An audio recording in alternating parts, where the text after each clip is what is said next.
My name's Dave DeBow, founder of MoneyPartnerFormula.com, and this show is built for everyday real estate investors who are actively doing deals and looking to scale using other people's money. So if you're an active real estate investor and you want to get featured on this show to talk about your own real estate and capital raising experiences, then just go to daveinterviewsyou.com. Now let's get rolling with this episode, and remember to subscribe for daily interview content. Welcome back, folks. Hey, let me ask you a question. Have you ever messed up on the closing line, either talking with a seller, trying to buy their property from them, or talking to a buyer of one of your properties and something just went wrong and you weren't able to close on the deal?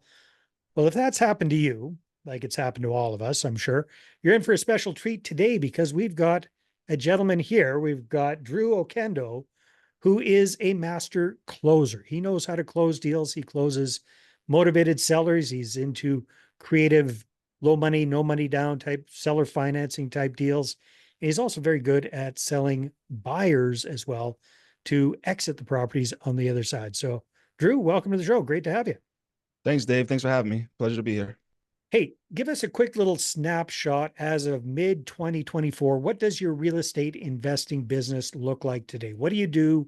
What kind of properties do you focus on? What does that side of your work life look like? Yeah, absolutely. Good question. Dynamic answer, but I'll give you the snapshot like you asked. So predominantly buy and hold investor. It's myself and my girlfriend. Our portfolio looks about 5 million last time we calculated it, and all made up of creative financing. There's different exits in there, from co-living properties with pad split to a fix and flip. I will admit there's a fix and flip gone wrong, turned into a lease option in there. A luxury flip that I tried my hand at, didn't go so well. But it's doing good now. It's getting about 9,000 in rent, and the PITI 6,500 on that, so not too bad. Nice. So there's that. There's a couple notes in there from doing ultra creative deals and selling the notes. So a little variety. And that's ultimately the goal. We all want to work for that passive, that cash flow. That's not really passive, at the end of the day. But Hey, let's unwrap that a little bit, because you're one of the few people that I've spoken to so far that's really focused on the co-living thing, which sounds like that's a big chunk of your portfolio. Would that be fair to oh say? my God, yeah, yeah. Yeah. So first of all, for folks that aren't familiar with that, tell us a little bit about what that is, what your definition of that is, what market you're focused on, and what you like most about that strategy, Drew. Absolutely. So my definition, it's the solution to the affordability problem in housing, right? And it allows you or us as the investor, the common person, to get out of the rat race. I feel like it's the fastest exit out of the rat race, if there is one, because it allows us to get multifamily returns on, single family assets. And we do that Because, by yeah, adding go ahead. rooms. Yeah, we rent Renting out the by the room. rooms. Got Yep. it. Got Yeah. it. And I would never, just a disclaimer, I would never, ever, I don't have the bandwidth to manage each individual tenant for each room. But because of the website and the system they have, it allows us, it makes it easier. So now this is a strategy that I'll go after all day. Before, I would never touch it. You kind of, you liken it to like a slumlord or something like that. You just think of all these Yeah, rooms, like a different rooming people, house or a like one of rooming those flop house. Yeah. houses. Yeah, Yeah. that idea. So nowadays with technology, what's the platform that you use primarily? Pad I Split? use pad split. Yeah. Yeah. So it's almost kind of like what Airbnb was years ago when they're first starting up and before everybody jumped on it and screwed it all up. Yeah. It's kind of Yep. like early days of that, and it's taking single family homes, splitting up so that you can rent it by the room, Mhm. each room individually. But thanks to the technology, thanks to this platform, you're not dealing with 5 or 6 tenants per se in one single family house, or it's a lot more efficient. Would that be fair to say? 100%. Like the Yeah. system's there for you. You deal with maintenance requests, and if Yeah. you're just a little bit more on the savvy side, you can implement, procedures and systems to where you don't even see the request. It goes on to whoever it needs to go to. I haven't gotten there yet. I'm still handling those requests, but I mean that's nothing compared to dealing with the money and someone's story on why they can't, pay rent this month or why they need an extension, and I don't have to deal with any of that stuff. So just from a logistical perspective, what if one of your like how many properties do you currently have right now, and how many rooms per property, give or take, in this So in co-living thing? pad split, I want to say Five five properties? properties, Yeah. and that equates to about 20 doors. So give or take four rooms Yeah, some are per smaller, property. but the biggest property itself, I have seven Okay. doors So in a that. couple The of three smallest unit, I have seven, and yeah, actually no, the smallest I have two in it. 2 to 7 Yeah, bedrooms. Got yeah. it. Okay, cool. Interesting. So just out of curiosity, because I don't have any personal experience doing this, if one of your 7 tenants in the 7 bedroom house doesn't pay the rent, then what? Like It's what happening what right now. happens? Yeah, it's happening right now. I just I just got the notice the other day. So one, they're on top of it. I would not be on top of it if I was doing it myself. So they're on top of it. They're dealing with the plea of the tenant and all that So, stuff. so the pad split guys are on top of it. They're on top of it as far as notice wise, right? Okay. They send me a email saying, do you want to grant them an extension, or like how do you want to play it? Here's the options. They lay it out for you like perfect. They even tell you, the email I got the other day was, here's two options. They had a name for the strategy, but here's two options. If you go with this one, we've seen success with this one about this much percentage, but if you go this one, that's fine. This is what'll happen. So do a good job leading you through that process. Yeah, that is really slick, man. Okay, cool. Yeah, it is. We're getting a little bit off where I was wanting to take this conversation, but this is really, really cool, That's how man. interesting It's it good is. to know. It's a good strategy. It is very, very interesting. Okay, love it. Let's talk a little bit about you finding deals, talking with motivated sellers, or talking with sellers in general, and closing them. So walk us through, like, there's no typical deal. I know each one is different, but what do you tend to do more of than others these days, Drew? What kind of real estate deals are you doing? Uh, so actually, we're doing a lot more of acquiring the deal, which I'll unpack in a second, but acquiring the deal through creative predominantly methods, because of the interest rates and the lack of affordability out there. We'll take over a mortgage. A lot of times we're getting into, it can be a $400,000, $500,000 property, 300,000 for nothing, or for 10K, 20K. 15K or less is what we shoot for. Mhm. That's not like anything written across the board or established. That's just my own, standard operating procedure, because what we end up doing more often than not these days is we end up assigning that to a homestead buyer, someone who wants to live in the property, right? But A doesn't homestead buyer. necessarily, I like that term. That's yeah, interesting. yeah. So That's it's been a nice not little really a hack for rent us. to own. It's Nope. somebody who can't qualify for their own financing, but you allow them to take over you've taken over the property subject to Yep. the underlying financing, and you're selling it to somebody else, still subject to the underlying financing. Literally assigning it right over, not even Yeah. closing on it. Yeah. They close on it, Sweet. so, and we take the down payment as our payment for putting that match made in heaven together. Yeah. So if you're able to get into it, I would imagine for less than 15 grand, let's say you're able to get into it for nothing or 5 grand or something like that, then you assign the deal to somebody else for 20, 30 grand, whatever they've got for a quote unquote down payment. That's what Yep. you keep as your profit, correct? Yeah. We've seen that 30K, at least here in Florida, be the sweet spot, Mhm. to where you can, like, you're almost sure you're getting 30K, like, for it, Nice. for a down payment. And then you create the delta in there. So you do a better job negotiating the difference. Yeah. Cool. So what have you found is most effective? Because I know you do teaching and training around this, around closing. How do you close these kind of deals? So uh, what kind of sales skills do you bring to closing these subject to sellers? Yeah. So we have a different approach. It's what we do, what I teach in the Closers Academy that you alluded to. We have a different approach that it reverses the process a little bit. To me, it's the way it should be. But more often than not, you get a lot of sales reps who do a lot of telling, not selling, is what they Mm. say. Telling. So they're talking to the benefits and features a lot. Um, versus, and actually they're really talking to their features versus talking the benefits of the seller. But before you talk to the benefits of the seller, you need to find out what is a benefit to the seller. Yeah. So we cheat.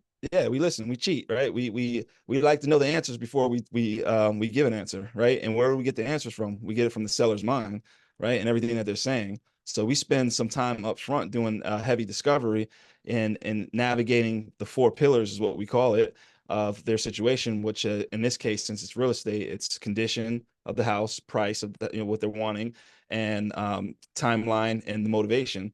And we're looking for any type of pain or gain attached to any of the items in those pillars. Mm. And we use all that ammo, save it for the end, for when we don't even have to really present at the end. We're throwing up so many hypotheticals and third-party stories and labeling and all these other tactics that by the time we get down to the end of the road, they're the ones who think they came up with that idea. So that's how we go about it. Very, very cool. And so a lot of you're very, very heavy on the discovery up front, finding out what the pain points. You got a Exactly. structure to it. You got your four pillars. Would you Yes. say out of those four, is it mostly like the personal motivation that's the highest leverage for you? Oh, so it always comes down to motivation. Yeah. Always comes down to motivation, but that's also accompanied with cooperation, right? Mm. It's another way to understand if they're really motivated or not, because there's some people out there just stubborn. They won't comply. They won't give you the mortgage statement if you need the mortgage statement. There's all these type of problems. You got to know when to cut that so you can, save the stress on your side and just go on to the next, the next prospect. There's Yeah. plenty out there. Yeah, for sure. Drew, what are you finding is most effective for you these days for doing lead generation for these kind of sellers? That's another, man. You got all the good questions, right? Been around the block once or twice, my friend. Yeah, because there's a couple ways I can answer that. So for me specifically, and again, this is what I teach. I can only teach in the Close Academy. It's like a mentorship. I only teach what I do. Yeah. We don't teach the theory. So for me, I'm teaching the guys how to position themselves as a closer for hire, right?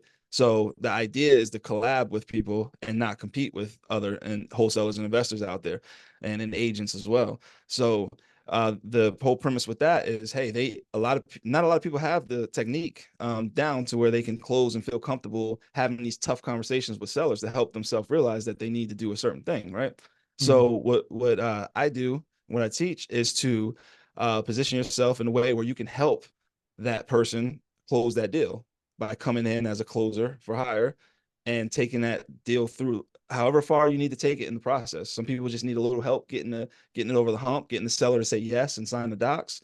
Other people need you to also acquire the deal and also dispo the deal, at the back end so we can all get paid. And we'll do a JV split on that, a joint venture split. So I'm kind of hacking into that whole setup because traditionally as any business, really, you got a lead gen department. Yeah. You want the leads to come in. That requires a manager. I'm a horrible manager. I know my strengths and weaknesses, and the strength is not managing. So Mm. um, now I don't have anyone doing that. So what I can do is I can offer the value of teaching people how to do these deals and have a intentional conversation with people and to get to an outcome, and then they bring the lead and I show them the process. All they do, I hold their Okay, hand. so I think I'm understanding what you're saying here, Drew, but I might not be. So Mhm. your work, you and the guys that you're training and teaching around this are closers. So you're not actually doing the lead gen. You're partnering up with the guys and gals who are Right on. doing the lead gen themselves, aka who? Wholesalers, Wholesalers, real estate agents who are real estate. crossing over or who are even implementing these tactics in their own traditional real estate business. And Uh-huh. those guys, they come across sellers of all types all the time, different situations. All I need is a motivated and cooperative seller. That's it. Okay, so you're partnering up with these guys that are doing whatever they're doing for lead gen, online lead gen, direct mail, PPC, all realtor, that. whatever they're doing, right? They're Yeah. getting leads, but they're not closing them as well as they want to. Yes. So they bring you on board and you partner up with them. You get introduced to the seller, you close on that seller, and you do a little revenue share with the real estate entrepreneur or realtor that you're working with and Exactly. do a split on the profits. Am I Yep. understanding that correctly? Yep. Exactly. Very interesting. Okay. So playing devil's advocate here, Drew. So I'm pretending, okay, I'm a wholesaler and I think I'm hot stuff and I'm doing all right.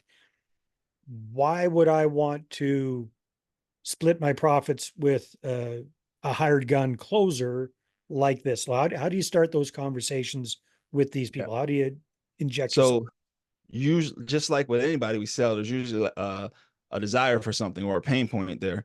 Yeah, Their desire is, especially if they're a hot shot, they need more deals closed. They have we don't, or we haven't figured out how to close every single deal we touch, right? yeah, Sometimes it just doesn't work. So because I skirt the line of the creative, I'm on the creative side, right?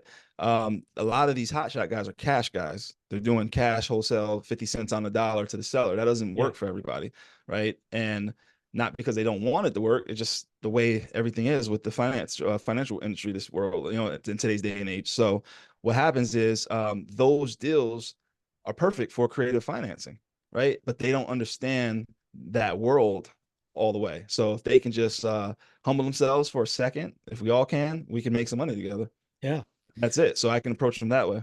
So they can almost cherry pick the deals that they're going to bring you on to The work with them, garbage right? deals, send the ones that don't work. Yeah. Yeah, let them do. Let just like when we buy deals from on market through agents, you run your course, go the whole 6 months if you want. That's fine. Mhm. But when it expires or before it expires, let's have a conversation to see if we can help get you paid and get your seller off to where they need to go. It's a So no-brainer. yeah, smart. That makes a lot of sense. So you don't have to, you can focus on what you're good at, which is talking to people. You don't Mhm. have to worry about doing the lead gen. Somebody else has kind of brought up the subject and probably shot an insultingly Yeah. low ball offer at that person. Yep. So All the when you time. come in after the fact with something way more reasonable, right? Then Yep. it's more of a work. They're much more open to, you're setting yourself up for more success that way. Potentially, yeah. Potentially. That's the theory at least, Right. It sounds good on sometimes paper. Looks good on yeah, paper. I hear you. yeah. Awesome. Well, thanks very much for sharing that. That's smart, Drew. Very, very smart. Thank you. Now, how about the other side of things when it comes to closing on sellers? So exiting the properties, finding these end buyers. Any tips or tricks or anything like that that you found is working nicely for that? Yeah, actually the biggest tip, because I used to this is like becoming a good closer is not something you're born with. Contrary to popular belief, you go through the bumps and bruises, school of hard knocks, and you learn along the way. Yeah. So there was times where I overthought it all the way through to the end and to the end, right? And saw all the bumps and like the hurdles and everything that I there's no way I could have solved those hurdles from Yeah. this point in time. So now I don't look at it like that. Now it's more like we just acquire the deal. We acquire the position in the deal, and then we figure out what we're going to do with it, right? So we don't go in. So what helps is we don't go in with a fixed mindset on, oh, this is going to be a subject to deal, or this is going to be this and that, and I'm going to do this and that. No, you're not. You have no idea what the sellers, what are they going to throw at you, Mhm. Mike Tyson says everybody has a plan until they get punched in the face, right? So as soon as you say hello, you're getting punched in the face. What are you going to do? Exactly. Yeah. Yeah. So, Definitely don't want yeah, to get punched in the face by good old Mike. That's for sure. definitely not. That is, well, this is fantastic, Drew. Thank you very much for sharing some of your insights and what you're up to and some tips and tricks around the whole closing process, your process for avoiding the lead gen and inserting yourself already partially the way through. I think that's really smart. And also thanks for sharing what you're doing real estate investing wise with with those renting the rooms That's what, individually, the yeah. pad splits type stuff. So if people would like to connect with you and find out more about getting better at sales and whatnot, where should they go? What should they do? Super simple. Just IG, Instagram, Sub2Drew with the number two in between. So sub number two Drew, Instagram, and we can connect. We can meet up. We can do deals together. We can make money together. We can elevate together. We can do all that stuff. That sounds good. Well, hey, Drew, keep up the good work, and this has been a lot of fun. Absolutely. Thank you. All Take right, care. everybody, take care, and we will see you on the next episode. Hey there, I really hope you enjoyed that episode. And as always, if you want to listen to more daily interview content, make sure you subscribe. And if you're an active real estate investor and you're doing deals and you'd like to get featured on this show, then just head over to daveinterviewsyou.com. Now, at moneypartnerformula.com, we help real estate investors to create a process for predictably getting capital so they can do more deals without relying on hard money lenders or the banks. We do this by building them a private capital marketing system. Now, if you want help turning yourself into a big money capital attraction machine, then book a call with our team to see how we can help. Just visit moneypartnerformula.com to find out more. All right, take care, and we'll see you on the next interview.